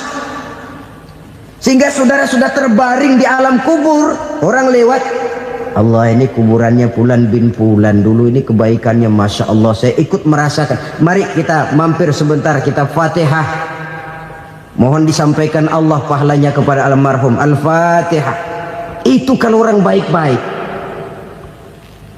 Lalu saudara tanya, Pak, orang mati dikirimin Fatihah apa nyampe pahalanya? Saya jawab, kalau saudara nggak percaya, mati dulu dah. Nanti saya Fatihain, tungguin di sana. Umpama nggak sampai, balik lagi kemari. Sekarang ini kan maunya otak-otakan saja. Kalau nggak masuk otak, nggak percaya. Padahal alam gaib itu nggak bisa diotak-otakin. Sama saja dengan saudara pernah dengar cerita kapal Tampo Mas tenggelam kan? Pernah nggak? Di mana? Ya, di laut Masalembo. Begitu ke Tampo Mas tenggelam, ratusan penumpang itu terjun ke laut, dipermainkan gelombang, berjuang menghadapi maut itu. Orang lagi timbul tenggelam di lautan, dihantam ombak, kita tengokin pakai helikopter. Pak, lagi timbul tenggelam ya? Iya, tolongin. Jangan khawatir Pak, nih saya kirim intan Pak, harganya 10 juta. Kira-kira orang yang timbul tenggelam di laut seneng nggak? Ya. Kan mahal toh intan 10 juta. Kenapa dia nggak senang? Karena intan 10 juta dalam kondisi seperti itu tidak sanggup menyelamatkan dia. Dia akan girang kalau dikirimin ban mobil bekas, dikirimin papan terentang atau bambu. Intan yang 10 juta dia nggak girang. Ban mobil bekas yang 1000 perak, tuh pegang, itu yang dia girang betul. Inilah sebabnya Nabi berkata, mal mayyitu fi qabrihi illa kal ghariqil mutaghawwis. Orang yang meninggal di alam kuburnya seperti orang timbul tenggelam di lautan. Yantaziru da'watan min ahli, menunggu doa dari keluarganya yang masih hidup. Duh, bapak saya sudah meninggal, saya sayang bener sama dia. Kirimin kulkas ke kuburannya Itu sama saja dengan tadi orang tenggelam di lautan dikirimi intan yang harganya 10 juta, ndak sampai. Begitulah kalau kebajikan yang kita tinggalkan dalam hidup, sudah mati pun kubur kita masih diziarahi orang. Tapi kalau jahat yang kita tinggalkan, boro-boro lah orang mau doa lewat dekat kuburan kita juga serem. Tuh bajingan no, dulu mati dipendem di situ tuh. Jangan lewat situ, ntar kesurupan, jangan. Lewat saja orang ngeri. Konon lagi membacakan Fatihah dan mengirimkan doa. Hidup pada hakikatnya adalah kesempatan untuk berbuat baik. Maka sekali kesempatan itu diberikan, manfaatkan dengan sebaiknya. Sebab kesempatan kedua tidak akan pernah ada. Kesempatan berbuat baik di sini, di akhirat sudah pembalasan namanya. Sekali kesempatan itu dicabut, dia tidak akan pernah dikembalikan lagi. Kata Iqbal, hidup tidak mundur ke belakang, Bung. Berhenti diinjak orang, mundur hancur. Tidak ada kata mundur dalam hidup ini. Berhenti diinjak orang, mundur kecebur. Tidak ada kata lain. Harus maju dalam kehidupan, dalam artian yang positif. Hidup adalah kesempatan untuk mengumpulkan kebajikan yang sebanyak-banyaknya. Di situ nilai daripada manusia. Sekarang ini memang nggak kelihatan kok, orang yang banyak pahala sama yang banyak dosa nggak kelihatan kok. Barangkali kalau habis bikin dosa palanya pada benjol, mungkin orang takut sama dosa. Tapi sekarang sama saja, orang yang banyak dosa dengan yang nggak banyak dosa jalan bareng dari belakang, sama, nggak kelihatan beda. Tapi ada waktunya di mana pahala memegang peranan, di mana dosa diperlihatkan. Sama saja kalau kita bawa mobil siang, lampu kan nggak begitu berfungsi. Apa lalu bilang, alah ini lampu berat-beratin, copot-copotin aja dah. Tidak perlu begitu. Kenapa? Pada suatu saat malam senja akan datang. Bila matahari terbenam, senja pun datang, gelap mulai merayap, disitulah baru terasa perlunya lampu. Pahala begitu. Sekarang orang yang nggak ada pahalanya nggak kelihatan dalam kehidupan. Tapi pada suatu saat senja kehidupan akan datang. Ajal merenggut nyawa, malam merayap, dan hidup mulai diliputi kegelapan di alam barzah. Dikala itu kalau nggak punya lampu, alangkah malangnya kita. Sebab amal yang baik, kata Nabi, di alam barzah itu akan diciptakan menjadi perempuan yang cantik menemani kita. Amal yang jahat akan menjadi orang yang paling jelek nemenin kita. Sudah di tempat gelap yang nemenin jelek.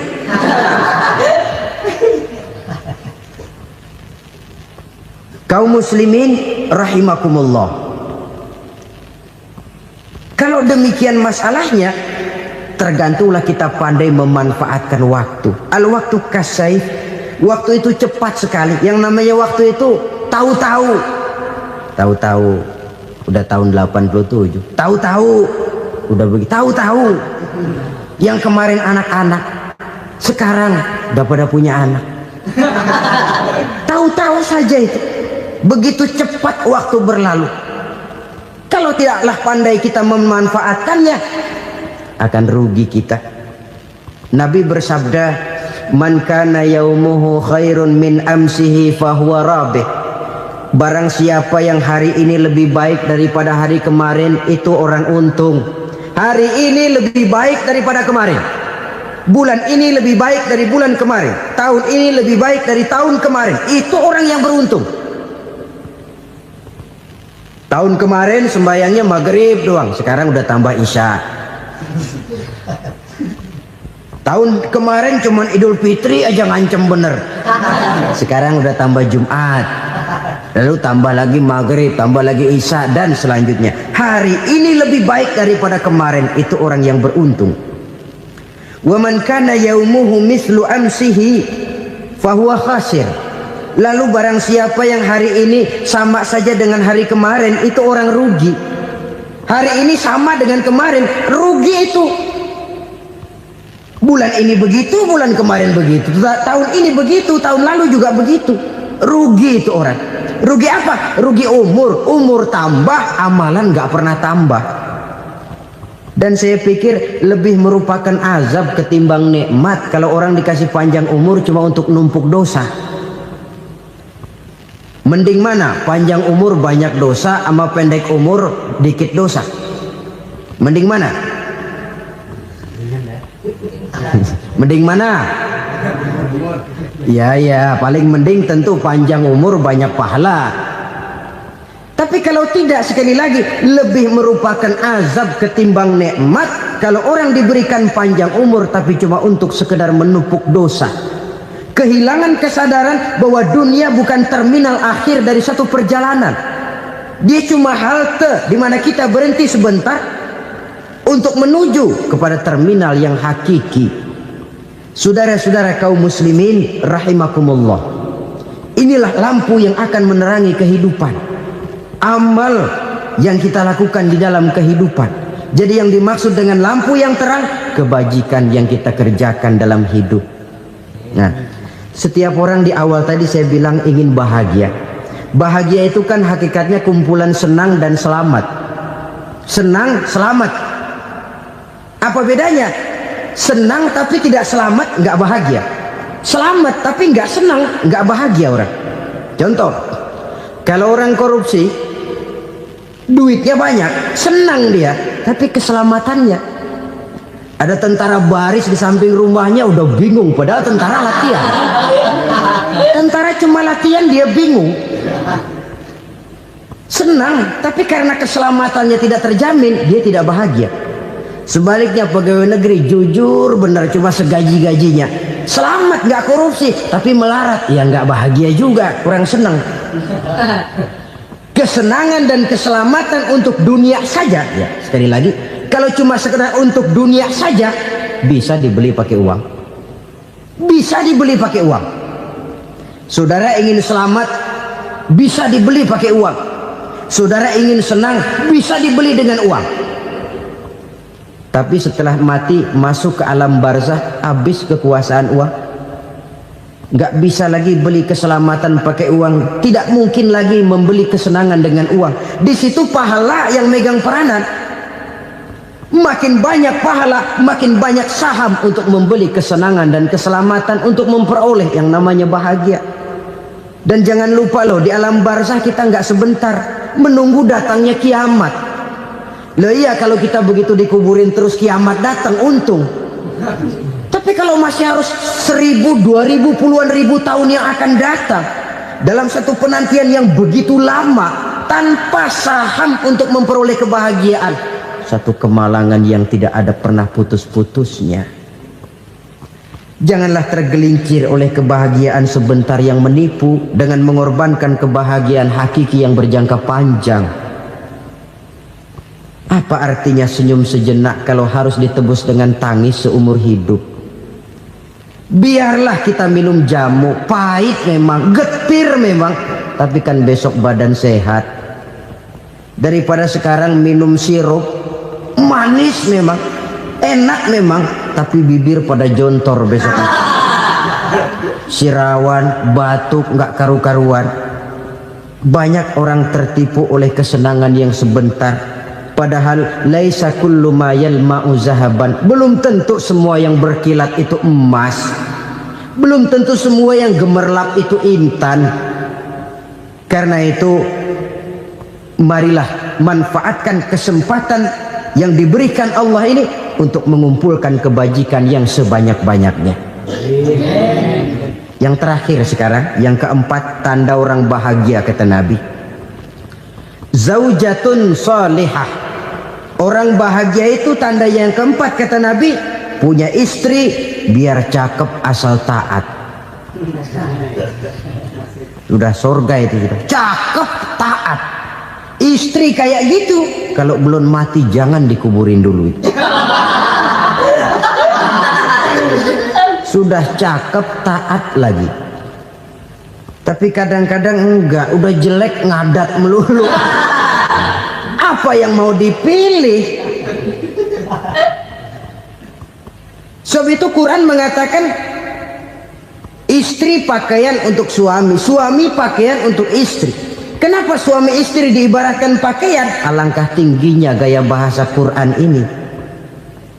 Suami istri teman hidup, hidup perjalanan panjang. Sejak kita dalam rahim sudah ada hidup kan di sini.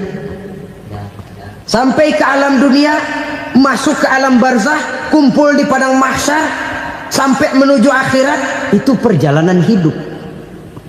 Carilah istri atau suami teman hidup yang membawa manfaat tidak hanya kehidupan di dunia ini, sampai di alam barzah, sampai di padang mahsyar. Suaminya mungkin meninggal lebih dulu atau istrinya mungkin meninggal lebih dulu, tapi suami atau istri yang masih hidup berbuat kebajikan.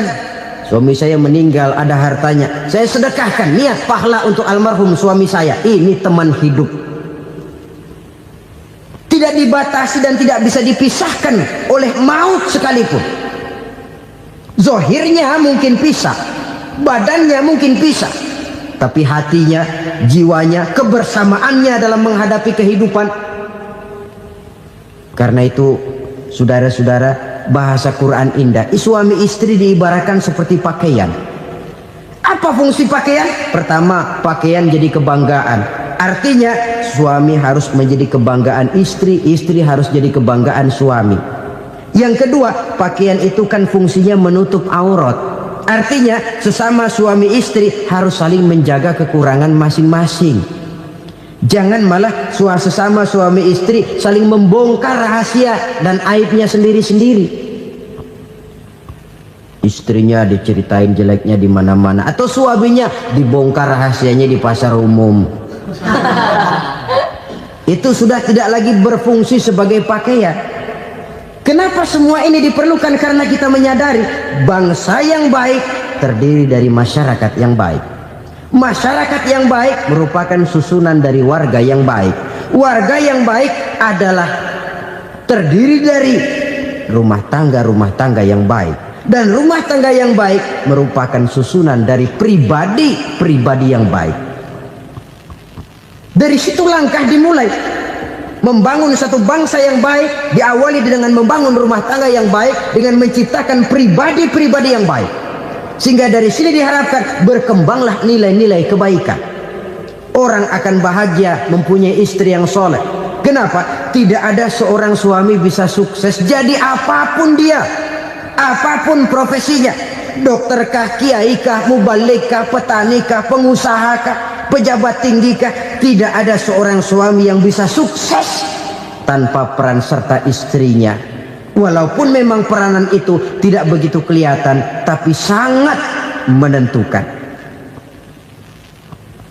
Karena itu, saudara hadirin yang saya hormati, Islam sangat menghargai kaum wanita, memberikan kedudukan yang tinggi sepanjang tidak mematikan kodrat kewanitaannya. Nah, kalau sudah kesuksesan ini diawali dari rumah tangga, karier di masyarakat mudah untuk dikejar. Tapi keberantakan di rumah tangga merupakan kegagalan pertama di tempat lain. Nah, inilah saja yang dapat Al-Fakir sampaikan pada pertemuan kali ini. Terima kasih.